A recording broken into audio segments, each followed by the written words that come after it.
por nuk është, kjo është një naivitet, qoftë juridik, qoftë dhe politik, sepse askush nuk mund të ikë përgjegjësisë së pozicionit që mbart. Ndaj aty ka një përgjegjësi vertikale të gjithë atyre individëve përgjegjës për vendimet që janë marrë, por natyrisht ka dhe një përgjegjësi të personit kryesor që komandon këtë zinxhir, që është ish zëvendës kryeministrja, sepse vazhdon të jetë në detyrë edhe ministrja zonja Balloku. Gjykoi që shumë kush duhet të mbajë përgjegjësinë dhe ky le të jetë një shembull që nuk mund të tallen me parat publike. Unë kam me gjithë, po them, dyshimet që kemi lidhur me strukturën e posaçme antikorrupsion, me gjithë problemet dhe dëshirën e kryeministrit për të komanduar dhe për të ndërhyrë. Dhe dim që, sepse Tirana është e vogël, Shqipëria është një vend i vogël, ne dim që ndikimet e tij kanë qenë të fuqishme në drejtim të SPAK-ut për ta pasur në kontroll. Por gjithsesi edhe ata të cilët janë pjesë e SPAK-ut vet, janë, me sa duket, janë pjesë e një projekti shumë më shumë se sa ata vet, ndaj janë të detyruar të ndjekin paran dhe t'i japin fund konceptit të korrupsionit masiv në Shqipëri, korrupsionit politik, i cili ndikon drejt për së drejti në qeverisjen e vendit tonë. Ndërkaq, profesor, socialistët kanë paralajmëruar se masa e pezullimit është e mjaftueshme për Belinda Ballukun dhe nuk do ta mbështesin arrestimin e saj. Mendoni se kjo rrezikon të krijojë ndoshta një përplasje të drejtë për drejtë pra mes kuvendit dhe SPAK-ut? Po, natyrisht. Kur tha më lart që qeveria dhe kryeministri janë në një përplasje me këtë institucion, me SPAK-un, kemi parasysh dhe parlamentin, sepse tu ka një problem. Domethënë, ne kemi humbur ndarjen klasike institucionale, ku legislativi dhe ekzekutivi nuk janë e njëjta gjë, por në Shqipëri kjo nuk ka dallim. Fatkeqësisht, mënyra se si është i kompozuar parlamenti është thjesht një zgjatim i qeverisë, ku as opozita dhe as po them pjesëmarrësit e tjerë në parlament nuk kanë fuqi, nuk kanë forcë për të ndryshuar vendimarrjet e qeverisë. Nga ana tjetër nuk ka një ndërgjegje politike shtetërore nga antarët e grupit parlamentar të Partisë Socialiste që janë në shumicë për të treguar që ata kanë një nivel reflektimi që shkon përtej zgjatimit të zotit Rama apo shqetësimit të qeverisë. Legislativi do duhet të ishte dhe do duhet të jetë funksioni kryesor që i bën ball, i jep udhë këtij raporti me drejtësinë në momentin aktual.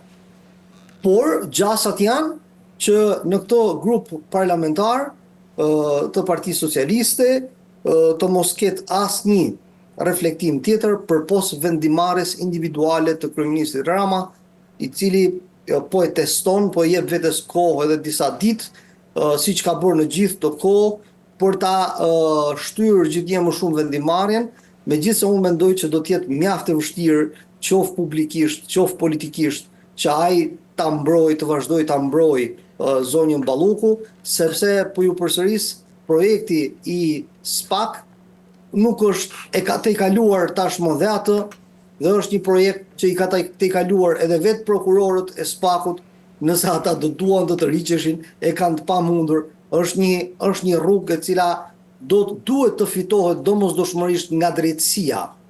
Jo si një drejtësi unilaterale, po si një drejtësi që e vendos të drejtën në vend dhe nuk persekuton njerëz, por vendos drejtësinë.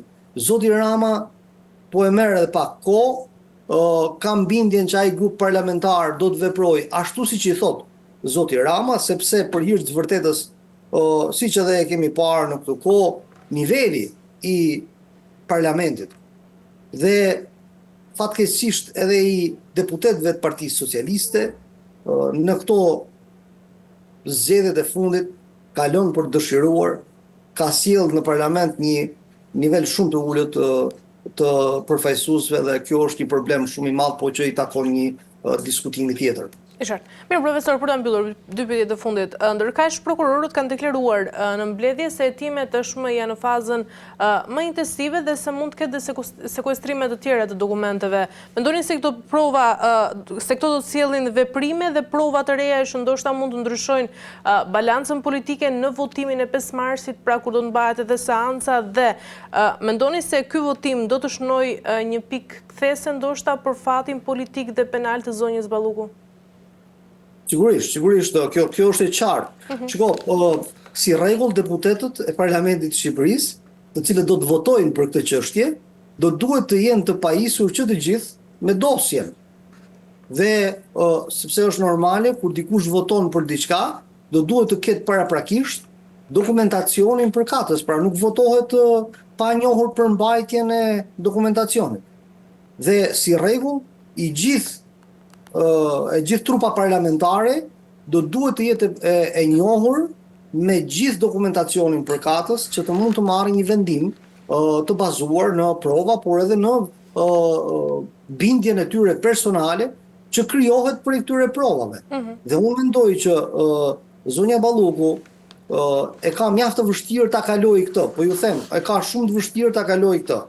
Por po e kaloi këtë, po arriti ta kalojë këtë, do të thotë që tashmë reforma në drejtësi do të marrë një udhë tjetër dhe do të shikojmë më pas, uroj që të mos ndodhë, po do të shikojmë më pas veprime të tjera, ndërmarrje të tjera ligjore dhe ndryshime të mëdha në drejtim të reformës në drejtësi nga kryeministri Rama.